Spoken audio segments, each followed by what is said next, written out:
খবরের শুরুতে আমরা নজর রাখবো কলকাতায় ধৃত রাজস্থানের 3 খুনি। রাজস্থানের দিদওয়ানের কুচামানে সেখানে জিমের ভেতর খুন, ব্যবসায়ীকে খুন করে কলকাতায় পালিয়ে আসে 404।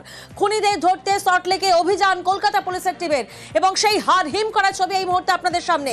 কাদাপাড়া থেকে জালে রাজস্থানের 2 দুষ্কৃতী, স্টেডিয়ামের কাছ থেকে জালে আরো এক, যে ছবি এই মুহূর্তে আপনারা দেখছেন। কলকাতায় ধৃত রাজস্থানের 3 খুনি।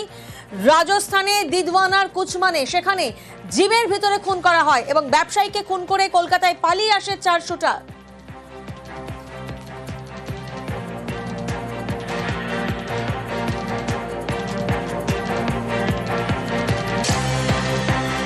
রাজস্থানে খুন করে কলকাতায় পালিয়ে আসে এবং কলকাতা পুলিশের অভিযানে গ্রেফতার করা হয়। রাজস্থানে খুন করে কলকাতায় গ্রেফতার কাদাপাড়া থেকে জালে গণপত গুর্জার এবং মহেশ গুর্জার।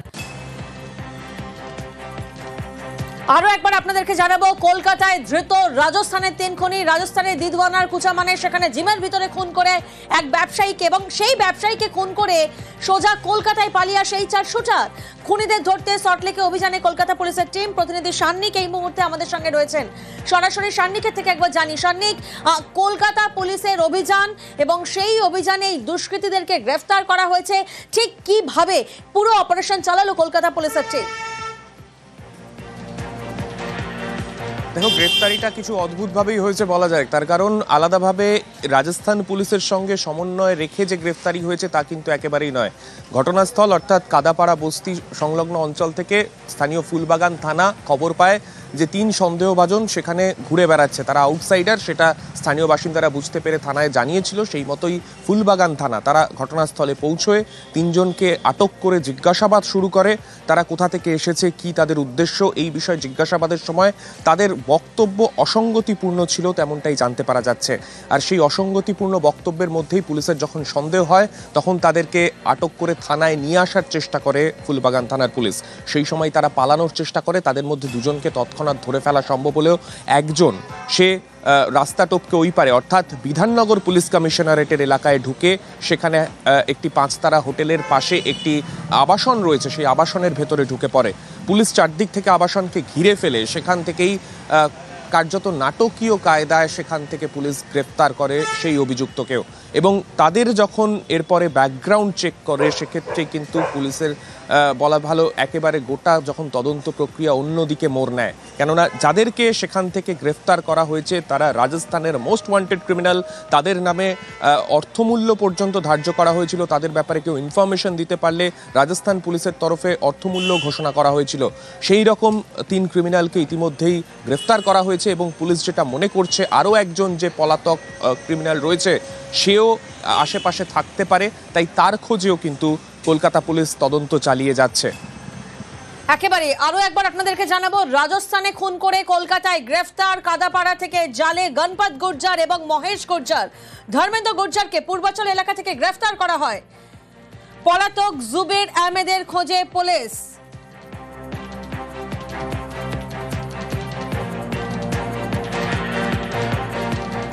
কলকাতায় গা ঢাকার চেষ্টা রাজস্থানের 3 দুষ্কৃতীর এবং তারপরেই পুলিশের জালে কলকাতা পুলিশের অভিযান। কলকাতা পুলিশের অভিযানে গ্রেফতার করা হয়েছে। রাজস্থানে খুন করে কলকাতায় চলে আসেন এবং কাদাপাড়া থেকে জালে গণপত গুর্জার এবং মহেশ গুর্জার।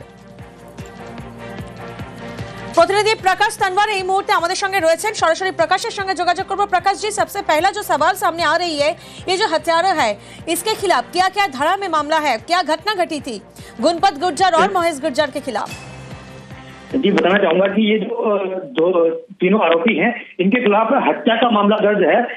इससे पूर्व में इनका कोई नॉर्मल जो घटनाएं होती है, ये तीनों एसपी सीटर है, बट जो शुरुआती जो 3 आरोपियों की जो क्रिमिनल बैकग्राउंड है वो छोटे मोटे क्राइम करना, चोरी डकैती, ये जो क्राइम है, जिसके बाद हत्या का जो ये क्राइम है इन्होंने ये पहली बार किया है।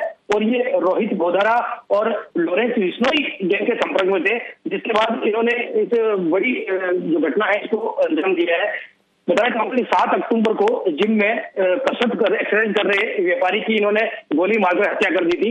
हत्या से पूर्व इन्होंने करीब 1 घंटा तक जो जिम के बाहर इन्होंने रेकी की थी, जिसके बाद जैसे ही व्यापारी जिम के अंदर पहुंचा तो वहां पर इन आरोपियों द्वारा एक आरोपी था जो जिम के अंदर पहुंचा। और जो गोदारा गैंग है और जहां पे फरार है अब तक जुबेर अहमद, इन लोगों के पृष्ठभूमि क्या है?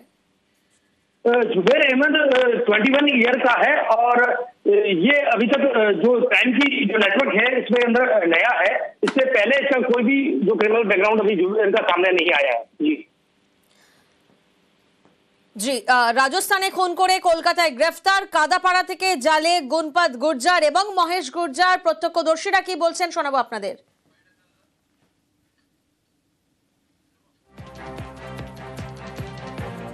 সন্ধ্যেবেলায় হঠাৎ চিৎকার শুনতে পেলাম, চোর চোর চোর।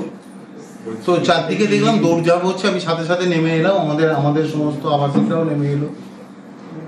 এটা খুবই স্বাভাবিক, আমরা একটু প্রথমে তো আতঙ্কিত হয়ে যাবই, কারণ ওরকম বড় বড় চেহারা তিনটে লোক ঢুকে পড়েছে শুনছি ক্লাস্টারের মধ্যে, এবং ছাদের কার্নিশে নাকি শুয়ে রয়েছে।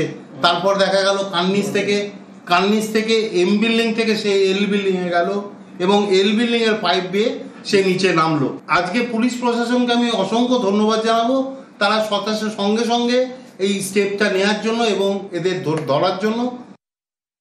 5টা লোক জিজ্ঞাসা করছে যে এখানে সরকারি বিল্ডিং কোথায়, তা করছে আমি বলতে পারবো না। ওরা সোজা চলে গেল, যাইয়ে বাইপাসে যেয়ে 2 না 3টে ধরা পড়েছে। ওই লোকটা দেখি আধ ঘন্টা পরে এখান থেকে লাভ দিয়ে পড়লো। তা আমি এসে বলছি, ও দাদা লাভ দিলে কেন? তা কোনো কথা বললো না আমার সাথে, মানে শুধু চোরের মতন ফালু ফুলু করছে। তারপর সোজা চলে গেলি এই বাড়ির একটা ছেলে লালবাজার চাকরি করে, ও ওই জায়গাতে আমার বলছে, ও মাসি ধরো ধরো ওটা চোর। তারপরে ওরে যাইয়ে ওরা বাইক নিয়ে যেয়ে 2-3 জন যাইয়ে ধরিয়ে বসলো। পোশাক মানে একদম নোংরা পোশাক, বয়সও এমন কিছু বেশি না, মানে এই যে গলিটা দিয়ে ওই পুলিশ এসে আমার কাছে কিছু জিজ্ঞাসা করেন, ওরা শুধু দৌড়চ্ছে রাস্তা দিয়ে।